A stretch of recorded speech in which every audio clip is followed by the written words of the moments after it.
Welcome to Rock That Relationship, a podcast about all things relationship with Corey and Tracy. Now let's get real and start creating relationships that rock.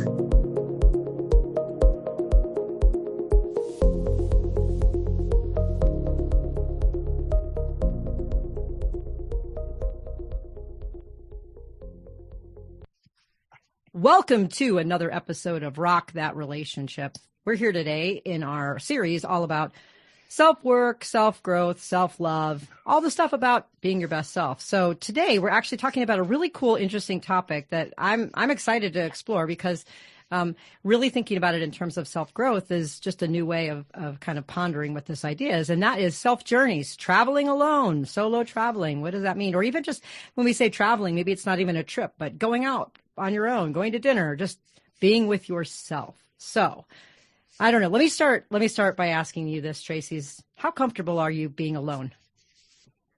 I'm fine being alone. Like, is there a threshold though? Like you're fine for 8 hours, but then you'd like to have some interaction, or like you're fine like indefinitely? Well, I don't know how much I've ever actually really been alone other than in my house, but I mean, I'm fine traveling alone and doing stuff like that. I always meet people in the airport, meet people where I'm going. And I tend to do, trips that there's a group activity involved.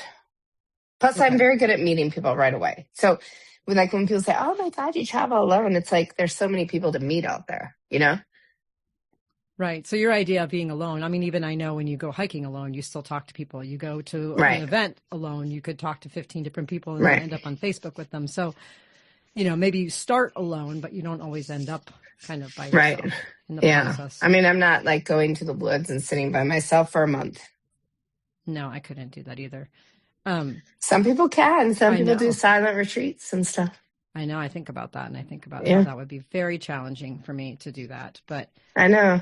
Yeah. I mean, I can be by myself. I'm by myself a lot. And I think a lot of people like you and I have talked about this, don't know that, but like working from home, can be very, quiet and very alone. And so like sometimes I'll go a day without having any kind of meetings or class or anything. And I'm like, maybe I should go to the grocery store just so I can talk to someone. It's not that I can't be alone. It's you talk on the phone all the time though. Yeah. I mean, I do talk on the phone, not as much as I used to, but yeah. And so it's just quiet, right? It's just like I'm alone most of the day. And then in the evening, it's like, oh, I want to do something.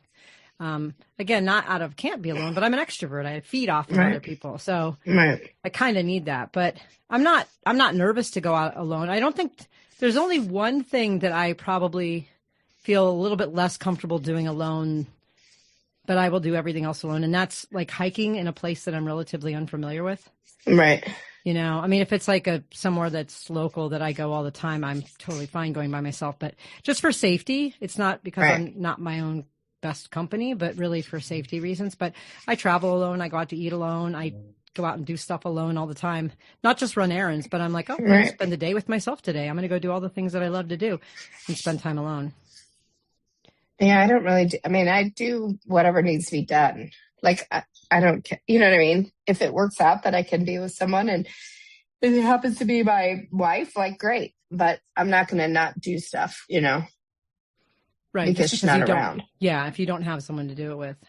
It was interesting. I have this, when I graduated from college, all I wanted to do, I was in Arizona. I went to Arizona State and I wanted to drive from ASU all the way across the country and go to Disney World. And I asked everybody I knew, I was like, does anybody want to come with me? I want to go on this like road trip. I'll drive. We'll go to Disney World. It'll be awesome. And either people couldn't go, they didn't want to go, the scheduling, whatever it was. And I ended up having no one to go with. So you know what I did? I canceled the trip. I was like, I'm not going to go. No one's going to go. I can see that. Yes. But 2 years later, when I graduated with my master's degree, I was like, I'm going to go to Disney World and I'm not going with anybody. I'm going by myself because guess what? I'm not going to let anybody tell me that, or like I'm not going to have anything stop me from going and doing what I want to do. But as soon as I sort of declared to the universe that I was going by myself, everybody wanted to go with me. Some people wanted to go. And I was like, well, I don't really want you to go. I'm all excited about my trip now. I don't want to have to stop at the restaurants you want to stop at. And I don't want to have to go on all the rides you want to go on. And it ended up that I met a friend halfway, picked her up and we went. So I got sort of half of a road trip alone. But it was really interesting. Once I changed my mentality, it was like all of a sudden I became that much more attractive to go on this trip with. Right. Well, that is interesting. I think that like oftentimes when we accept things, then it's like the act of accepting it. It doesn't mean that you have to stick with it, right? But that you accept it. Right. That came up in that movie, Come See Me in the Good Light, where Andrea Gibson accepted that this medication was going to make her not be able to speak. And she's a spoken word poet, and she accepted it. She did the medication, and then it actually didn't take her voice away. Okay. So but she had accepted that it would, right? So like, I think it's the act of accepting and like, this is just what it's going to be. I mean, are you ever truly alone? Like, I don't, unless you're like going out into the woods. I've never done that for weeks at a time. I've done it, solo hiking, and I'm always armed, because I wouldn't go to the woods by myself without being armed. But, I wouldn't do like in the 1980s or 90s, like a road trip by myself. I mean, people didn't have cell phones back then.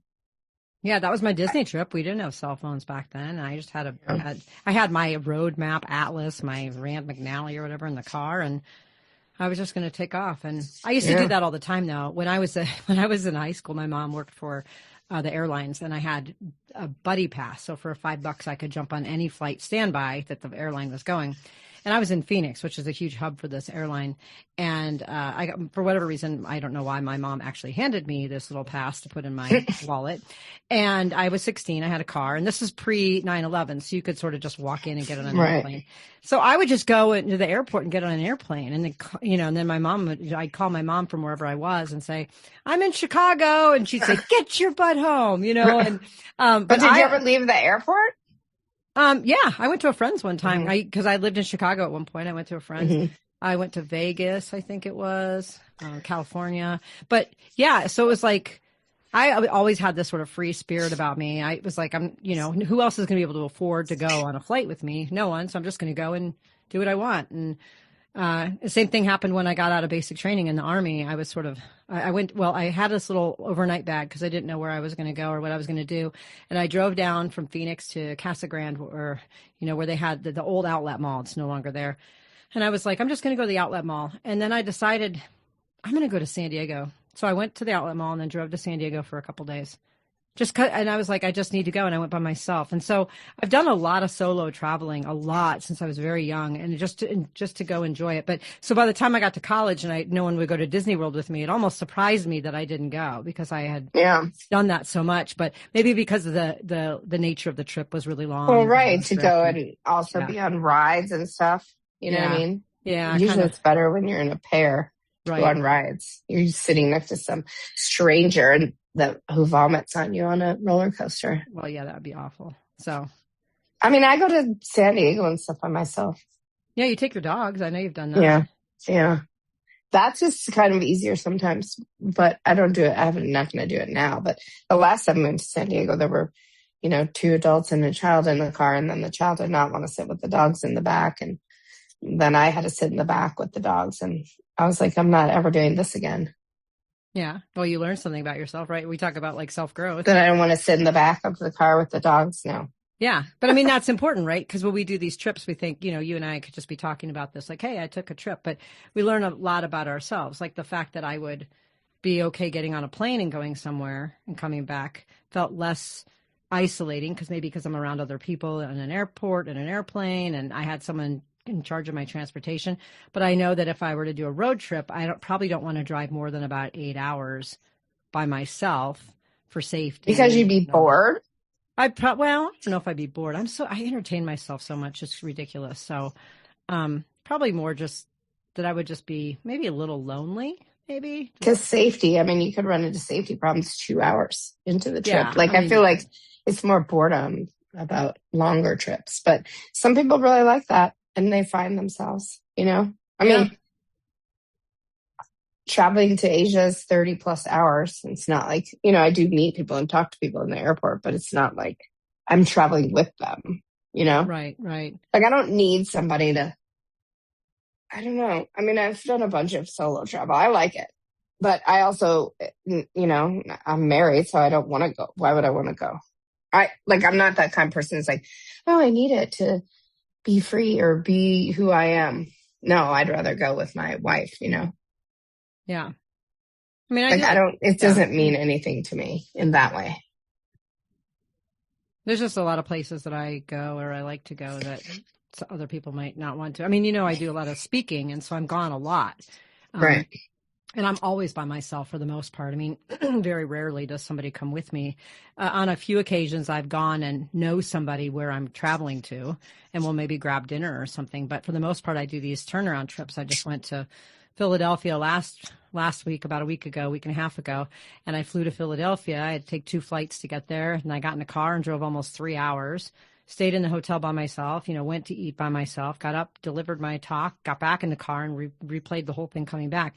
That's, so I do a lot of that sort of out of necessity, but I've learned to enjoy it too. I've learned to write while I'm on the airplane, or I've learned to listen to audiobooks in the car. And, so I do find that isn't as isolating. Is that something that's like integral? I mean, we're talking about self-love. So is that something that like makes you happy? Or are you just doing that as part of your work? I've found a way to make that more happy. How's that? I've been on the road so much that there was one year I was on the road for like a total of 100 days, like intermittent. And it's a lot. It's very discombobulating, like, the time zones and where you're eating and where you're sleeping and living out of a bag. And I used to get really sort of upset about traveling alone in those cases. And then I shifted it and I was like, well, why am I doing this if it's not fun? I mean, the speaking was fun, but the traveling wasn't. So I'm like, what can I do to make the traveling more fun? And so I found ways to do that. So when I'm like in an area and I get there, I always try to find like a local restaurant that's like really hip and cool and has really great reviews. And I like to, sometimes if the weather permits, I like to hike or walk in the area. So I found ways to integrate the things that I love when I'm doing those trips that are, more business-like. To be happier. I think if I had to choose whether or not I did those, I would choose teleportation over that traveling. Right. Well, yeah, because that stuff's not fun. No. So I found a way. I think everybody would. Yeah. Like some things are just a necessary part of getting to where you want to be and doing the actual thing you want to do. But that's like your work. I mean, that's your choice also too, Right. But it is interesting because I did shift, right? Like, because I was sort of forced to solo travel for what, I was opting to do it. But in order to do the speaking, which I love, I had to travel. But I had to have a mindset shift around it because I was getting really resentful every time I had to get on an airplane. And trust me, I've seen the weirdest things happen, lightning cracking down and, splitting the runway right as we're about to land and getting rerouted to another state, taking a taxi through the night to make it to my speaking engagement. I mean, I've seen it all. And, but I've had to shift my mindset. And that's really the self-growth for me is like, okay, if I'm going to continue to choose to do this endeavor and it's going to be alone, I might as well make the most of it. And so I've been trying my best to reach out to anyone and everyone on site and like get together and have meals with them and take advantage of if they want to give me a campus tour or whatever. I mean, and then just enjoy myself. Right. That's smart. Yeah. Smart. I mean, I don't think I'd like that to travel for work. No. Unless it was luxurious, or something, which I've never experienced luxuriousness, but I just don't think that would be my thing. Yeah, it's funny because like some of the places I'll go I'll stay in a, 1-star hotel off the freeway, and it's, and then, but there's other ones where they put me up in these amazing resorts, right? And that's when I say like, call somebody, you should be here with me. Like this is so cool. You should see they've got 9 pools or something, and then I'm there by myself. And so I have to just figure out how to, what can I do to enjoy it alone? Do you go to those pools? Sometimes. Yeah. Sometimes I'll go do those things. Yeah. I try to hit up as much as I can wherever I am, really, which is fun. But, anyway, so I think that's more like for me, the growth was the mindset shift in the travel that I needed to do. But let's talk about optional travel though. You asked a good question about, there are some people out there that need to take like solo trips in order to replenish, right? Or refuel. Right. And you're not one of those. No. Don't care. Yeah. No. Like if I have to go alone, I mean, I don't even need to say if I have to. I've gone many places alone and been totally fine with it. It does not bother me to go alone, but I wouldn't choose to leave the people I want to hang out with alone. I wouldn't be like, oh, I have to go. I need to get out and travel. I need to, be by myself. I'm not that kind of person at all. No. Yeah, I know some people like in couples who they each take their annual trip, during the year, and they go to I would never do that because they want to go either with friends or they go by themselves or whatever, but they don't go with each other, Yeah. But I wouldn't do that in my relationship. No, there's no way. Well, what if there was somewhere you really, really, really, really wanted to go and your wife would not go with you? Well, that would never happen. So she would go. She would go anywhere. And yes, I wouldn't go. I don't care. I wouldn't go without her. Why would I want to go somewhere then why would I be there enjoying it when she's not there? I wouldn't enjoy it as much. And then I would be like, oh, I want you to see this. You know what I mean? She wouldn't be like that. She would never be like that. She would go. I mean, we're constricted by work and pet sitting and, children's schedules, but that's it. Not by desire, It wouldn't happen. Would never happen. But there's no one else you'd want to travel with? Oh, no. Mm-mm. Why on the earth would I want to be with somebody else instead of my wife? No. Mm-mm. I don't know. I love traveling with different people for different reasons. Nope. No, I wouldn't. It would gross me out and I would be sad. What about when you were single? Single, fine. But I didn't really need to be with other people either. You know what I mean? I'm not like that. It's not. If I'm like, okay, I want to go do this hike or I want to do this thing, then I'll go with somebody else. But it's not like I don't sit around and plan these things. I mean, I've worked in Nepal, and I did all the traveling myself, and then I was at base camp working, but I didn't need anybody there. You know what I mean? It's opportunities present themselves and I would take advantage of it. But at this point I wouldn't. There's nothing I would want to do. There's not one trip or anything I'd want to do that didn't involve my wife. And I would never be, number one, she would never say I don't want to go there. And then two, I would never want to go without her. And I would never want to travel with other people. Gross. That just grosses me out. You and I are so different because I travel with everybody, anybody. I've shared beds with people. I don't care if I'm and I pile into a hotel room, and there are people that I enjoy doing certain things with. I'm going on a trip for in early January. I'm going to go to Cancun with a friend of mine. We're sharing a room, but I'm going on a trip this week with the person that I'm dating and I'm in a relationship with, but I'll take trips with different people. And I went to Europe and I stayed with one friend, and then I went and, you know what I mean? I'm constantly traveling with different people. Yeah, you're like that. No way. Not in my current situation. I wouldn't want to. It would just gross me out. And then I'd just be sad the whole time. Nope. You'd be sad though. See, I miss people, but I have so many people. No, I'd be so sad. Fulfill me. I couldn't handle it. Yeah. Nope. That's so interesting. I wouldn't do it. I would never do it. She would never not go somewhere. And then there would be no enjoyment there for me. I would have zero enjoyment. I mean, there's only one person. Yeah, but only one person that you can enjoy life with. There's no one else. Yeah. Yep. Okay. All right. I'm like that. I'm like, yourself. Yeah, it's true. I mean, in the current situation I'm in, yes, that's the only thing I want. Yeah. Okay. Not in past, different, but yeah, no. Mm-mm. I just can't even imagine. I can't even fathom that. There's just no way. And we're looking at going to Thailand in the spring. So I want to go back to Thailand, but not without her. No way. Yeah. Okay. I just won't go. I won't go if we can't make it happen with us and or all of the kids, then it won't happen. And I'll just wait, even if I have to wait 9 years. Okay. I mean, does it surprise you?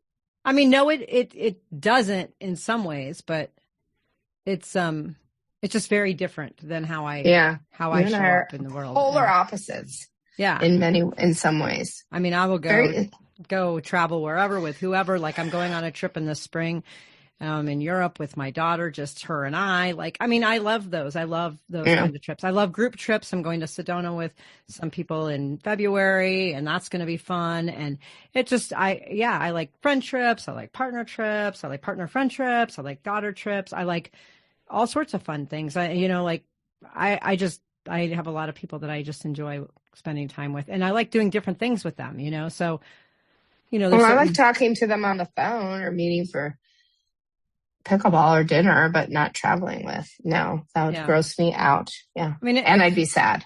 Well, and for me, it's kind of like depends on what we want to do, right? Like if there's things like I can tell you, I don't love camping. And I dated someone once who loved camping, and I just didn't want to go. Like, I just don't like camping. And so she would go by herself or mostly with friends, and I didn't go. And I didn't feel bad. She didn't feel bad. It would be worse if I went and was like complained the whole time about how much I don't like camping. So you just I kind of learn what I like or the destinations I would want to go to. Some people don't want to go to those.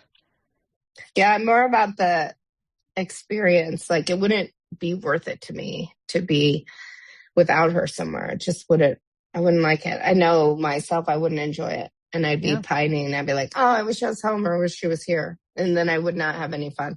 And I know there's nothing I care about enough. I mean, I care about the sanctuary, but she wants to go to the elephant sanctuary. So it's a win-win. We just have to make it happen, Okay. So when we're talking about the power of traveling alone, you're basically saying you don't ever imagine yourself traveling alone ever again the rest of your life. You just won't go. Well, I'm married and I hope we're together for the rest of our lives and that we die on the same day. But that's the thing. No, I wouldn't. I don't envision myself. No, I have no interest, no desire. If she can't go, then I don't want to go. Okay. But your solo travels that you've done before, what have you learned about yourself in doing those? I mean, I'm a very capable human being, right? And it is very cool to be in the world. And I mean, it's not like I don't want to see the world, but our circumstances are such that this is not going to happen for 9 years, So I just accept that. And it's like, okay, well, those places will still be there in 9 years if I'm still alive to go there, Yeah. But have you learned there's anything nothing that I care about that much. But think about the past instead of the future. So the past, when you have traveled alone, what kinds of things have you learned about yourself? I mean, I feel like I don't, it's not like people will be like, oh my gosh, I can't believe you go alone. And I'm like, again, I'm not really alone, right? Especially if I'm going to, when I went to Peru I went on a hiking, a lot of people showed up as either pairs or a group of people. And there I was by myself, but I don't care. It's like we're in a group to hike together. I did hike in front of hours ahead of everybody. And I was just not, I didn't feel the need to wait for somebody because I was still in a group, you know what I mean? So I knew when I got to camp, the camp would be set up because the porters had gone ahead.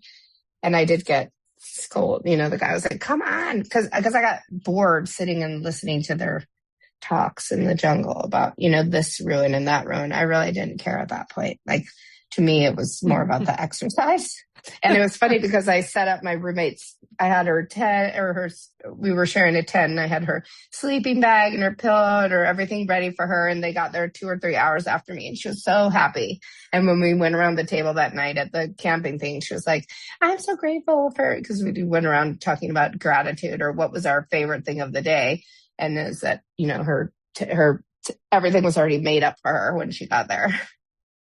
Well, that's cool. So it's then I just sat in the camp by myself because I was talking to the porters. They don't want to talk to me, And I lived, I worked at base camp twice and it was with, all pretty much, there were a couple, Westerners there, but otherwise it's Nepalese people and we don't speak the same language. And I'm totally capable of that, sitting around, literally not having nothing to talk about. Having no way to talk about. I guess it's not that we had nothing to talk about, but no way to talk about whatever. And I would just hang out in the kitchen with them, I lived in Cambodia. I found ways to connect with people no matter what. Even in the short 3 months that I'm there or whatever, I make connections with local people, who see me coming or, I would repeatedly go to the same places and whether there was a language barrier or not. So none of that scares me. The only thing that scares me in the world would be like, war, violence or whatever. But okay. So things that you've learned in the past is how important connection is to you. So like when you've been by yourself, you wanted to connect with the locals, you wanted to connect with other people.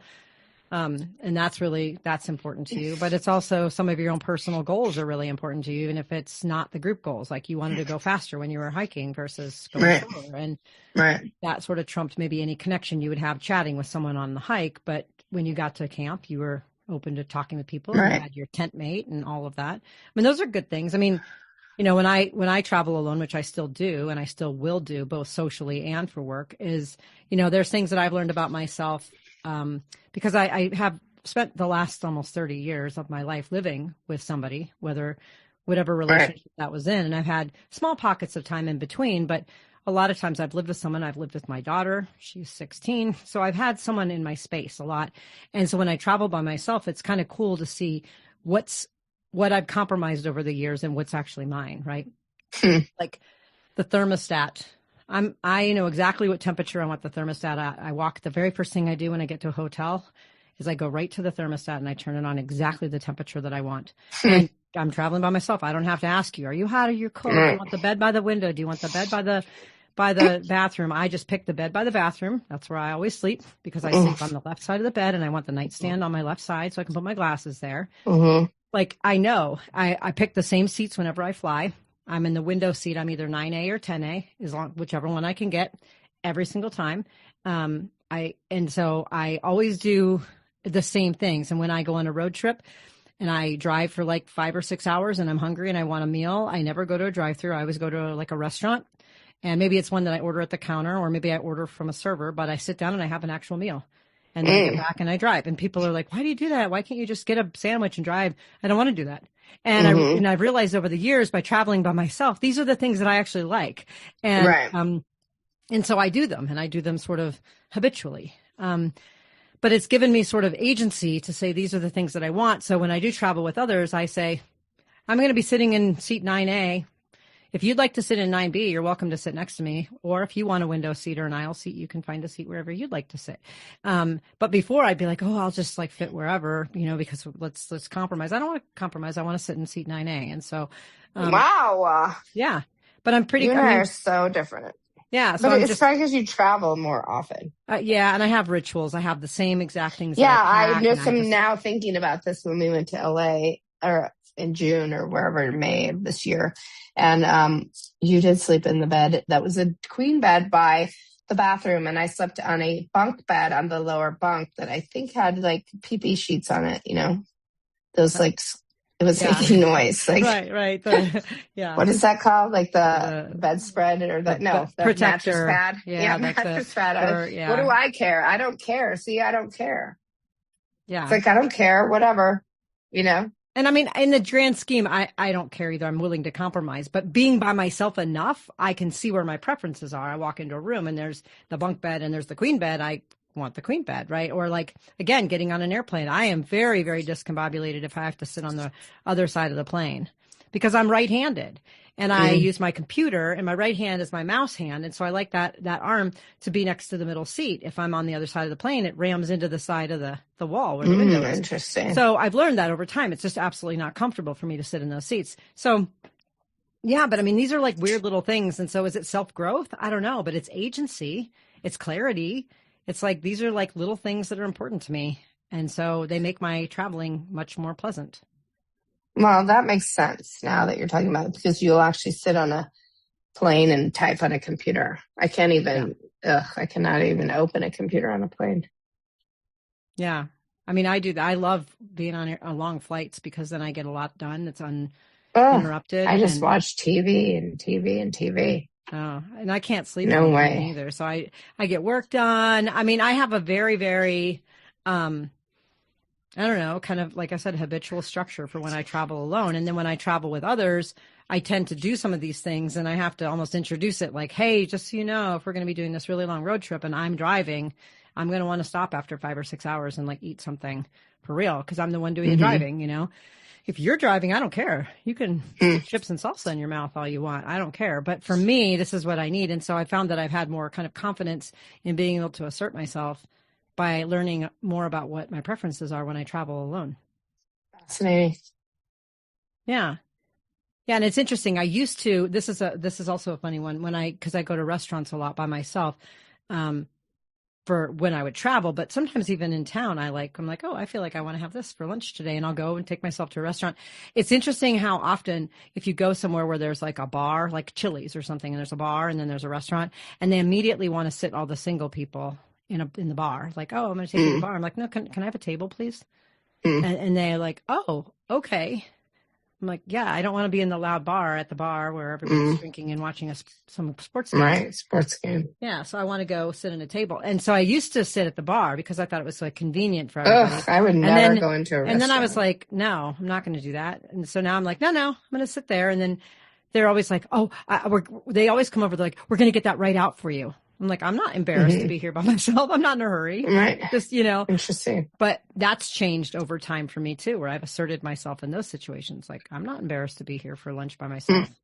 They say like, I just find it uncomfortable, and boring and like gross. Like I was driving across the country and I stopped at usually I was just eating fast food. And then I stopped at a, Olive Garden, which was the best that I could get as a vegan. And it just was gross.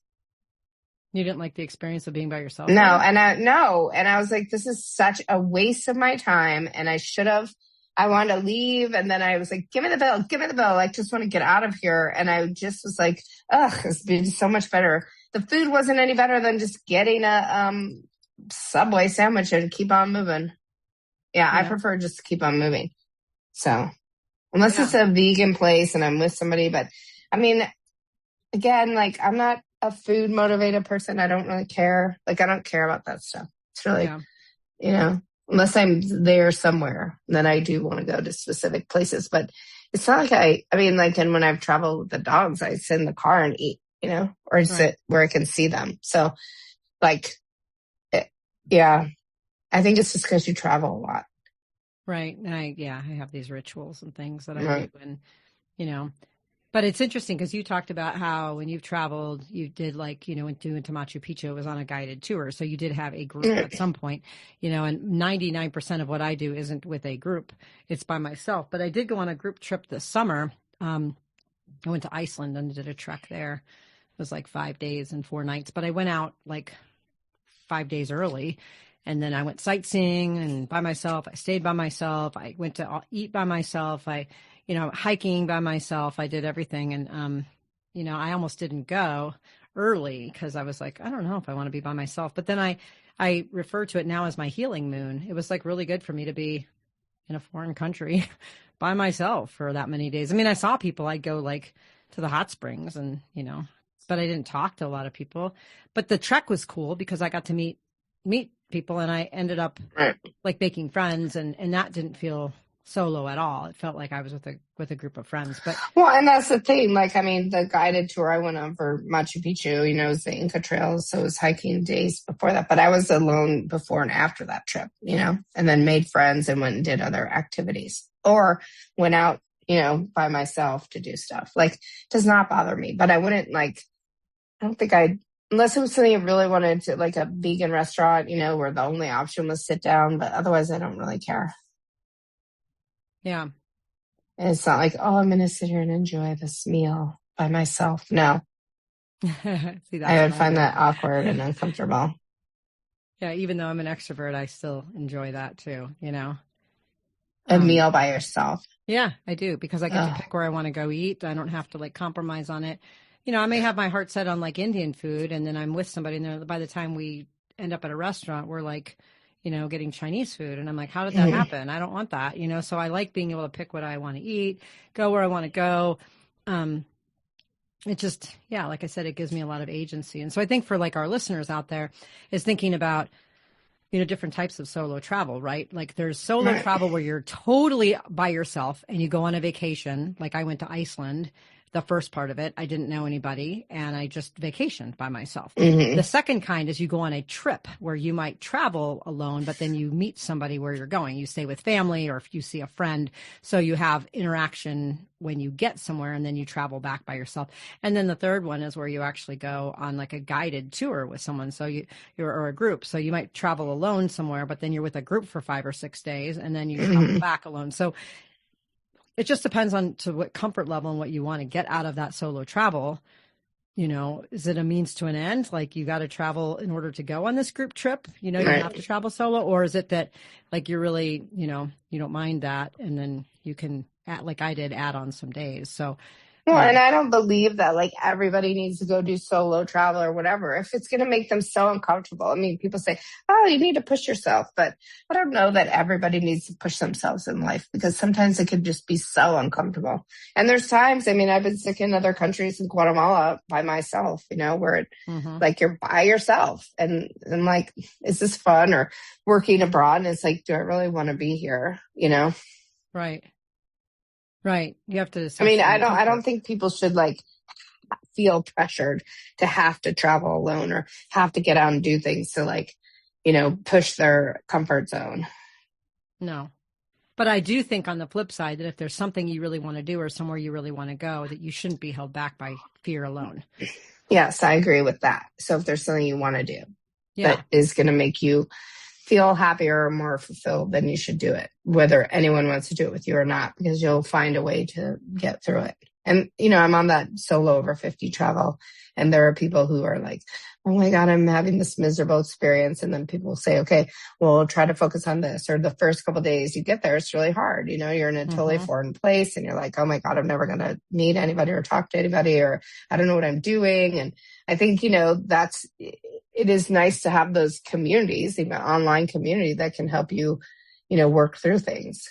Because it is hard. It's not easy. It's not easy being in foreign places, you know, where you really are like out of your element. I mean, there are some, you know, cultures so different from ours that you're like, what is happening here? And it feels very scary or isolating, you know? Yeah, absolutely. I like that, the online groups. And, you know, there's also, you know, again, if it's like kind of a hybrid thing where you've always wanted to go to Italy or something, and you can find a tour, you know, where you meet up with people who are also maybe a bunch of solo travelers or people who are at least willing to be in a group, do a multi-day one, or even you could go somewhere if you really always wanted to go to Italy, but you're not going to do like a multi-day trip of sorts, is plan like a day tour for each of the days. And then you get to interact with people and go see something. So you're not totally by yourself. Well, I think that if something is calling you, if you really want to do something in your life, you shouldn't not do it just because you don't have someone to do it with. But I don't think that you need to go and force yourself to go and do something just because, you know, other people do it. I would totally agree with you. But you see that on that solo over 50, all these women have been held back for so long by like their husband or something who didn't want to do stuff. So they didn't do it. And I see that in, you know, divorcing women. It's like, oh, I didn't live my life, or I didn't do all these things because my husband didn't want to. So that's where like, no, just go and do it, you know? Right. Exactly. Yeah. Go and do what you want to do. You'll be fine. When I decided to go to Iceland, I had actually read some article that said like National Geographic's top 10 trails to hike in your lifetime. And the Lagavegr Trail in Iceland was on that list. And I'm like, you know what? I really want to go do this. And I just decided to do it. And, you know, being in a relationship at the time, I didn't invite that person. I didn't invite any friends at the time. I was like, I'm just going to go do this because I want to wait go. A minute. You did invite that person. Well, that person didn't want to go. You did invite that person. That person didn't want to go. And you went anyway. Well, yes. But there was a moment before that where I decided to go regardless if that invitation was accepted or not. So I decided to go. And then I said something to her. And I said, if you want to go, let's talk about that. But I'm going. So yes, there was an invitation, but I had already decided that my going was not no matter what you were going. Yeah, on her invitation. So yes, I did invite her in the very early stages.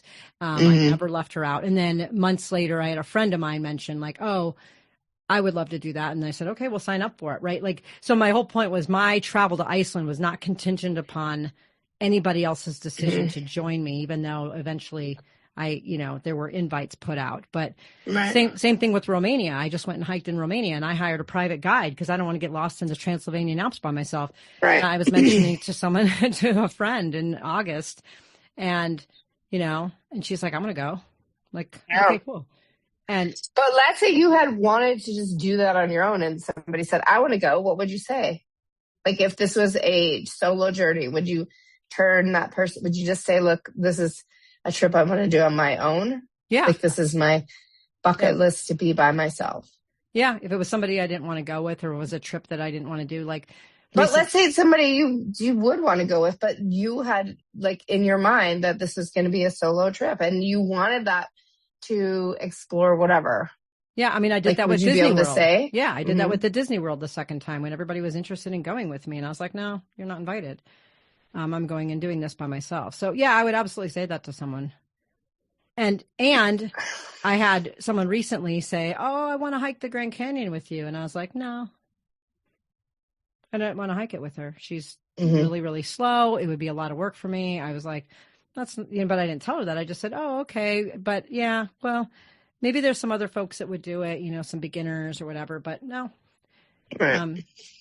But I would rather go with other people, not by myself. But yeah, I would say if it's a solo thing that I wanted to do, like others aren't invited, I would just tell them. But in the case of Romania, I was like super excited because the person who wanted to go with me, we hike very similarly. We have a lot in common. So it made a lot of sense to say, yeah. Because the idea of being stuck with this like Romanian man for 3 days on a mountain was also like, in some ways more pressure than just being by myself. Like, do I make small But you do see these things on the chat groups and stuff, like where people are like, well, I planned this, intentionally to be a solo trip. And now my sister-in-law wants to come or something, Right, exactly. So do you tell them? I mean, I would say, no, you can't come, or yeah, you can. But the thing is if you tell your sister-in-law she can't come and then you bring Susie Q, your next door neighbor. Well, right. But you have to say like, this is the trip that I planned to intentionally be a solo trip.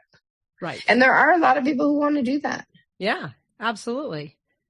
Well, I will tell you that even though I didn't want it at the time, my 5 days in Iceland before my trek was really, I needed that, and I needed to be alone. And so I didn't know at the time I did, but looking back, I can say there are going to be moments where I might need to have a solo trip. Yeah. And that's okay. That's okay. Yes, it's okay. That's the thing. It's okay. It's okay if you want to travel alone. It's okay if you don't. I mean, some people go into the solo traveling with sort of a personal development agenda. Like, I'm going to conquer something that I didn't think I could conquer before, or I'm going through a heartache or heartbreak and I need to sit with myself and be alone in a space where I'm uncomfortable so I can push myself to show up and be who I know I can be, or, whatever it is, right? Or I want to make new connections, or I want to find love. Like, people have sometimes a goal for their self, like their solo travel. Well, yeah, like in the past when I was single, I wanted to go to Mount Fuji. So it turned out I couldn't go because the whole COVID thing was still happening in Japan and there were restrictions, but I planned that trip. I'd already bought the tickets. I had to get a refund. That. Yeah. So, I mean, I didn't care. I didn't care if anybody went. I was just going to go and do it because I really wanted to hike Mount Fuji. Now, yeah, I still want to hike Mount Fuji, but I don't want to do it without my wife. So we'll just make it happen. It might be 9-10 years from now, but it will happen. Right. It'll still be there. Yeah. It's a volcano that explodes. I don't know. Well, I mean, and your intention for going at the beginning was because you just wanted to go up Mount Fuji. So if you go later on, your intention is to go up Mount Fuji. But some people, like when they go on these treks or they go in these places and they go to traveling, they have some kind of a more immediate goal in mind. Like, I want to deal with my divorce, But so if they wait 2 years, they're not dealing with their divorce. That's not why they're going anymore. It changes. Right. It was interesting when I went to Iceland this summer. We were on the trek, and there were 16 of us on the trek, and we had a guide with us. And everybody had, for the most part, had signed up for the trek like almost a year before we went. Some even signed up longer than that. And there were reasons for signing up to go, and many of them went, like, they would go with a friend, or they knew somebody, or some of them went by themselves. But they all had a reason for going that had changed since the time since the time they registered to when we went. So Like one person had signed up for one reason, and then she experienced a divorce somewhere in the middle of it. And so she was going on the trek and dealing with the divorce, and someone else had been in an accident. And, so it was interesting to see how people's intentions around why they took that trip changed, but they still found a way to get something out of it that they needed for their immediate time. And some people might just cancel, their life changes and they're just like, no, can't do it, Right. And that's okay. That's the thing. I feel like it's okay. You don't have to feel pressure to have to do something or have to have this great epiphany, go on a trip and have a great epiphany, You can have an epiphany at your house if you want to. Well, and there's no guarantee that you're going to have an epiphany on a very expensive vacation either. I mean, you could be going and looking for, confidence or love or peace or whatever, and you go on this trip and you come back and you feel still just as unsettled as you did when you left. I mean, there's no guarantee that travel will do that. It's just that it does give you a little bit of space away from your day-to-day routine to, allow yourself to sit with feelings or explore your thoughts or whatever. Right. So it's a catalyst, but it isn't a guarantee. Right. Yeah. It is never. Is anything ever a guarantee? No. Exactly. No. Nothing is a guarantee in this world. Yes. So if you're at a point where you say you would never travel without your wife. So say you did travel together. Would you ever, other than spending time together and seeing your location that you're going to, could you ever imagine yourself having like a goal or a purpose in that trip, like to reconnect or to learn a language or to, or would it just be to spend time together and see where we're going?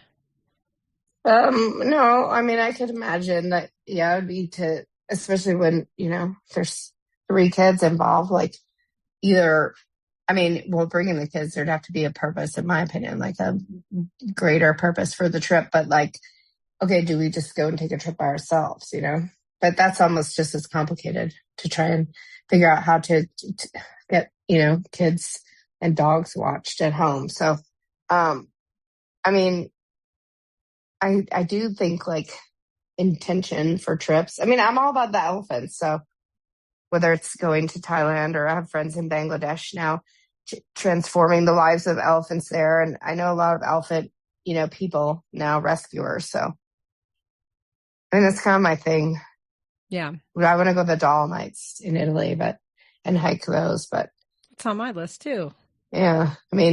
I really want to do that. And I have been around the world and, I want to share that with her. So, I've lived in places for months at a time and I've done work in other countries and I enjoy it. But I've also I'm the one who got dogs. I have 2 dogs. And so it makes it harder, it's weird. I have always had this tension between what do I want to be, the person who's traveling and living out of the backpack. I met a friend in Thailand who's doing that. And since we were hanging out, I think the last time I was there was 8 months ago. And she's been in Sri Lanka, more of Thailand, Sri Lanka, Japan. She's in Japan currently. And, that's her life choice that she made to just travel solo. And she's been doing it for years now. And she loves it. And her pictures are awesome. Oh, and she went to the Seychelles. So I do see that. And I'm like, okay, well, that's my goal for, when the kids are grown or, able to be in school. And if they're in college, then why can't we travel for the months that they're in college, So again, it's like, do we gear our lives towards that and also live in the meantime? I don't want to just, plan for the future, but I like to have trips that have purpose. So I've, stayed in Nicaragua and Guatemala for months, and that was to be in Spanish immersion school, right? So I worked in Cambodia. I worked in Nepal. I I volunteer in Thailand. I've taken trips where it's simply just a trip, and I don't enjoy that as much. I really don't. Okay. I get way more enjoyment out of there being a higher purpose. Yeah. Volunteer work or working, or internship or something. Yeah. Okay. For sure. That's cool. Thinking about what is your purpose behind the trip. Yeah. One of the things I had thought about particularly with like more like recreational travel and going in around the world and seeing places is like, it's like, oh, I want to go to this particular country. And then I try to find like the highest mountain or the coolest trail or a national park or something there. And then I center my whole trip around that. Right. So that it's like, you know, like the purpose is to go for that. And then everything else is just icing on the cake. And that way I can kind of see what the kind of the hype of that country is when it comes to the outdoors. And that's been a real good like beacon for me. I've been able to do, you know, 3 national parks in Croatia, and I've been able to hike the highest peak in Costa Rica, and, you know, to hike through the Andes Mountains in Patagonia. And so that's kind of a neat way that I create purpose, is by connecting to the land and the space of those countries, not just sort of showing up and being like, what are we going to do next? But really centered around that. Yeah, I mean, there's those people who like to go on cooking tours, cultural tours, art tours. You know, I had neighbors in Seattle who were both architects, and all they wanted to do was show us pictures of doors when they got back. But they loved that. They just went around taking pictures of the architecture. Yeah, that's cool. I would be falling asleep watching their slideshow, you know, like just different. But, like all my pictures are of people or animals. Yeah. And all their pictures were of doorways. And it's like, it doesn't matter. It's like, well, what is it for you? You know, right. What's your purpose? Whether you're going by yourself or whether you're going with someone else, what is your purpose? And I think that's also important. Like if you're going to go on a solo trip, you can be very clear about what your purpose is and try to fulfill that. But if you're going with someone else, it's also nice to kind of talk about, do you have a shared purpose for being there? You know, I've traveled with people who I wanted to go hiking when we got there, and they wanted to go shopping. Right. And it was like, it's not going to work. Oh, goodness. Okay. Yeah. So either we spend time apart or we figure something else out. And so, or we don't go to that place together. We go do something else. And so, but it's also, that's really good to consider, is what is your purpose for traveling? And have you, if you've been maybe coupled for a really long time, have you been sharing that with someone else and maybe falling more into their purpose versus yours? And then you're on a solo trip and you're like, wow, I'd really rather do this. And I've not been doing this the whole time. I've always wanted to go to the art museum in town, and they never wanted to go to museums. And now you're like, I'm going to every art museum I can find. Well, I think doing divorce work, that's what I saw with the people who'd been together for decades, right? They just got at some point tired of that, and they wanted to go and do the things they wanted to do without having to feel bad about it. Yeah. But I mean, here's the thing about a healthy relationship, or to have somebody is with them. You can also decide to go do those things while you're in the relationship. It's okay to do those things. If you and your wife decide that that's not what you want to do, that's a decision between the two of you, and you're both happy with it. But if you're in a partnership and one person wants to go see the world and the other one wants to stay home, that's a soul searching thing. That person who doesn't go out and see the world is going to feel resentful. So do it now. Go alone. Go with a friend. Maybe you can share so many pictures that your partner says, okay, I'll go with you on the next one. I just don't like flying. Or they don't want to go. And then there's people who then take, they just sign up for those group, trips, and it works. And then the other person stays home and everybody's happy, Right. Exactly. I mean, and this is on a much smaller level, but we have a friend of ours who is kind of like, she's my long distance hiking pal. She's done a bunch of the Arizona Trail with me, and my partner at the time was like not really interested in hiking 30 miles in a day, and so I would go with this other friend, and we did a bunch of stuff. So I didn't not go, right? And my partner didn't keep me back. We just knew that we had different interests, and so. But that's also important, because if I didn't go do those things, I wanted to, I would feel pretty resentful. Yes. So yes, and that would not be self-love, to deprive yourself of something. Exactly. But that's what I'm saying. Like, I don't feel deprived, even though I know, circumstances are such that it may not be feasible for a while. Would I like it to be that money, time, and all that wasn't an issue? Sure, but that's not reality. So. Right, exactly. So, but if you feel satisfied and your partner feels satisfied and you feel like neither of you are deprived in choosing what you're doing, there's not an issue. But if it's one of you feels like they're trying to bust out of the chains of this, the monotony, and wants to go do all these things, and the partner doesn't want to, then you really got to explore that a little bit, because there are options to go alone on the travels, or go with groups, or go with even other people. But, denying yourself something that you want so badly is not really the best form of self-love. Right. I agree. So, All right. Well, we covered a lot of ground today. Basically figured out you and I definitely travel very differently. We've only traveled a couple times together. So it's very interesting. But I guess we knew that about each other, and our travel propensities. Right. But yeah, I think the biggest piece is just understanding the clarity of how you like to travel, how you want to travel, how you want to be in the world, whether it's just going out to eat or going on a hike, and figure that out for yourself, because that's your form of self-love. It's self-clarity, and that leads to loving yourself. That's right. Doing what you want to do, as long as you're not harming others. Exactly. All right. Well, to all of our listeners out there, until our next episode, go out there and rock those relationships. If you liked what you heard, check out our show notes for resources from today's episode. Make sure to follow us on Facebook and Instagram under Rock That Relationship, and go to our website at rockthatrelationship.com for updated episodes and more great information. Thanks for listening. Now go rock those relationships.